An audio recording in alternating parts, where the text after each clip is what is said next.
Hai guys, kali ini saya share beberapa tips untuk kalian ya yang ingin aktif di YouTube tapi masih bingung harus memulai dari mana guys. Oke, buat kalian yang belum subscribe bisa klik subscribe supaya tidak ketinggalan video terbaru dari channel YouTube saya.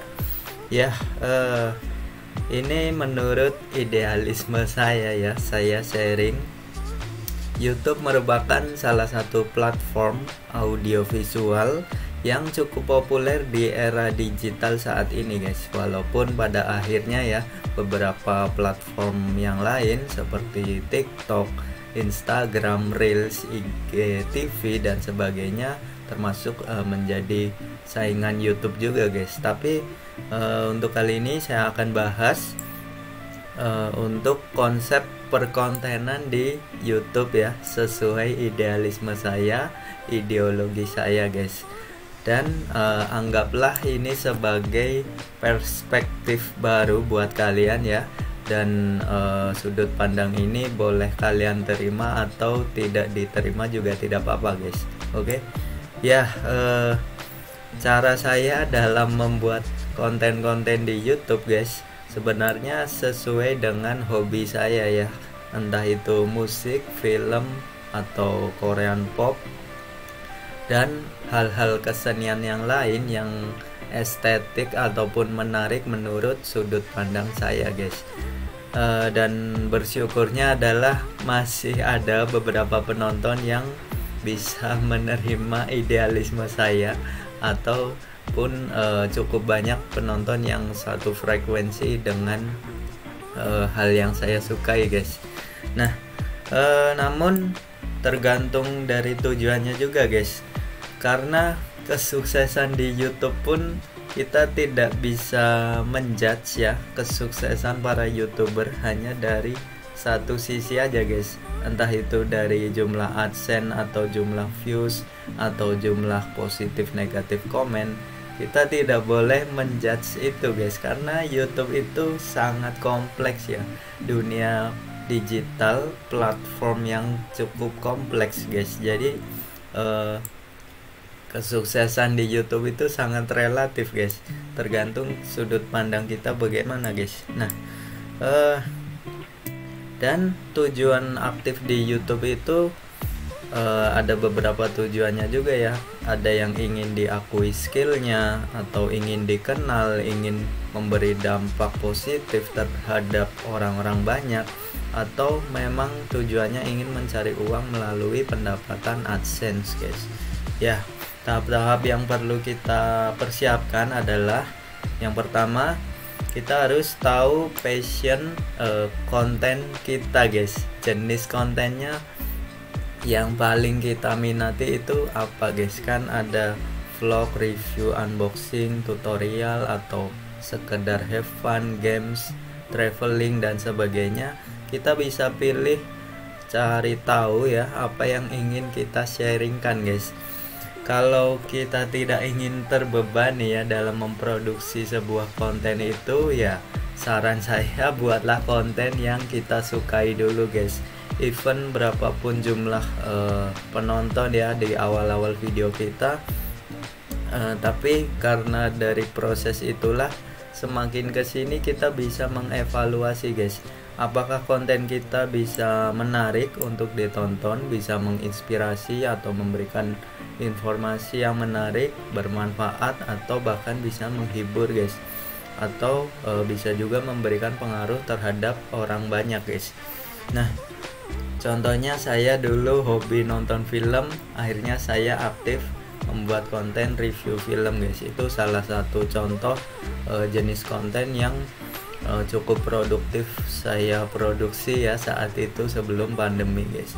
Nah, yang kedua yang harus kita persiapkan, cari tahu karakteristik ciri khas konten di YouTube channel kita guys. Sebisa mungkin buatlah konten yang satu tema guys. Itu pun usahakan produksinya secara konsisten atau secara rutin guys. Misalnya seminggu sekali guys, tapi secara konsisten guys, terus menerus. karena yang kita butuhkan adalah konsistensi guys untuk memproduksi konten di YouTube guys. Nah misalnya kalau fokus di review film ya udah fokus aja gitu loh, jangan misalnya review film besoknya review makanan, besoknya ganti lagi review kos-kosan, review rumah tetangga misalnya. Jadi kalau sangat random kontennya biasanya cukup sulit untuk membranding channel kita guys. Nah lalu yang ketiga, tentukan karakter kita sebagai kreator atau tentukan personality ya, kepribadian kita di YouTube channel kita. Apakah kita ingin tampil apa adanya sebagai diri kita sendiri, atau kita memang ingin membuat karakter baru ya di YouTube channel kita. Dengan kata lain, kita berakting di YouTube sebagai tokoh baru guys, bukan sebagai diri kita sendiri guys. Jadi kita bisa memilih lebih nyaman yang mana, sebagai diri kita sendiri apa adanya atau membuat karakter baru guys.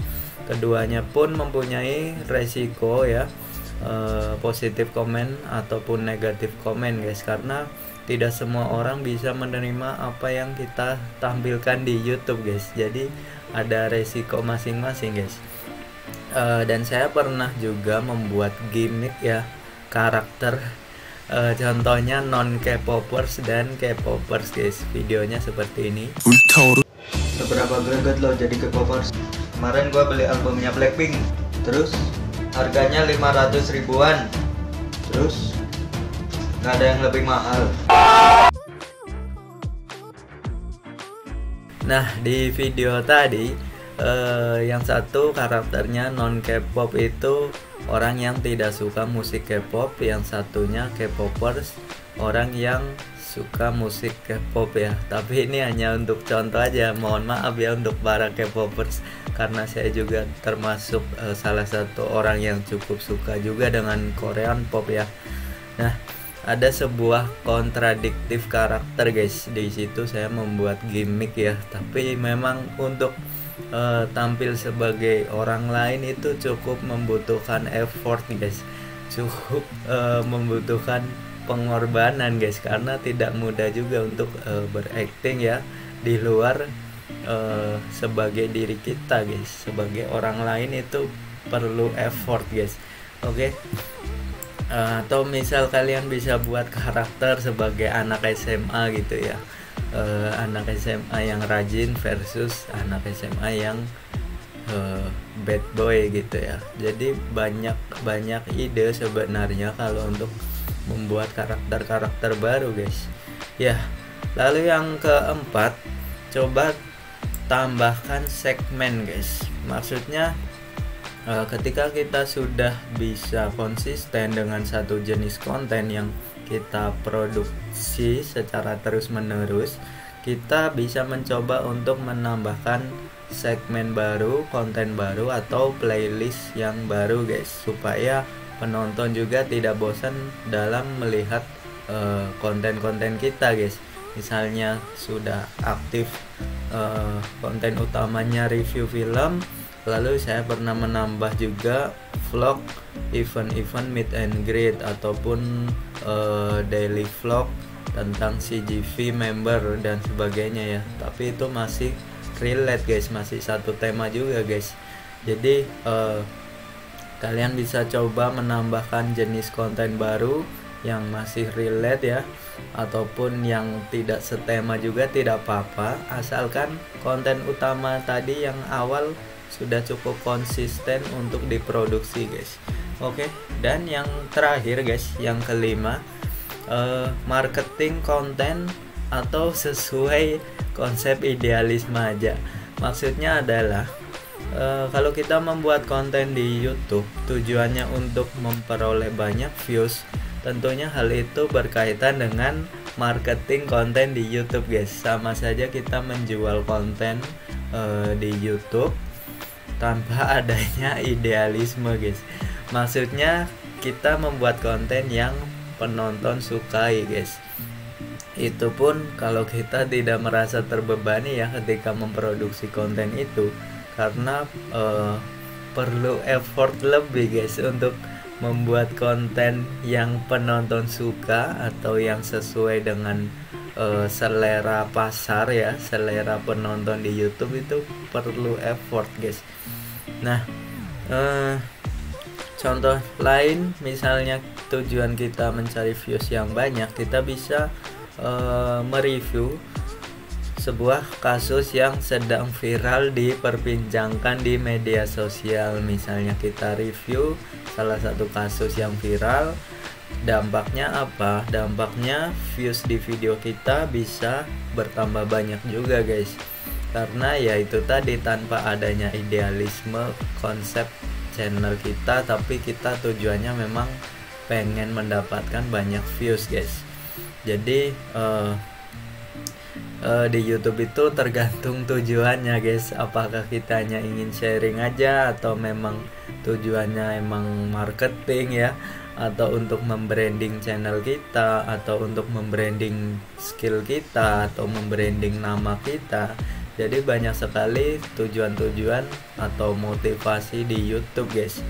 Oke, ya mungkin itu aja guys yang bisa saya sharingkan, karena YouTube juga cukup kompleks kalau kita bahas secara terus-menerus ya. Dan semoga tips-tips tadi bisa bermanfaat buat kalian ya. Kalau kalian ada pertanyaan atau yang belum bisa dipahami, kalian bisa tulis di kolom komentar guys. Semoga kalian bisa mempunyai sedikit gambaran ya kalau kalian ingin aktif di YouTube. Tentunya membutuhkan effort, konsistensi, ketekunan, kesabaran dalam memproduksi sebuah konten di YouTube channel kita guys. Oke, itu aja guys video kali ini. Jangan lupa subscribe buat kalian yang belum subscribe supaya tidak ketinggalan video terbaru dari channel YouTube saya. Dan jangan lupa like, comment, share. Mohon maaf juga kalau ada salah-salah kata guys. Oke, sampai jumpa di video-video berikutnya. See you soon, goodbye.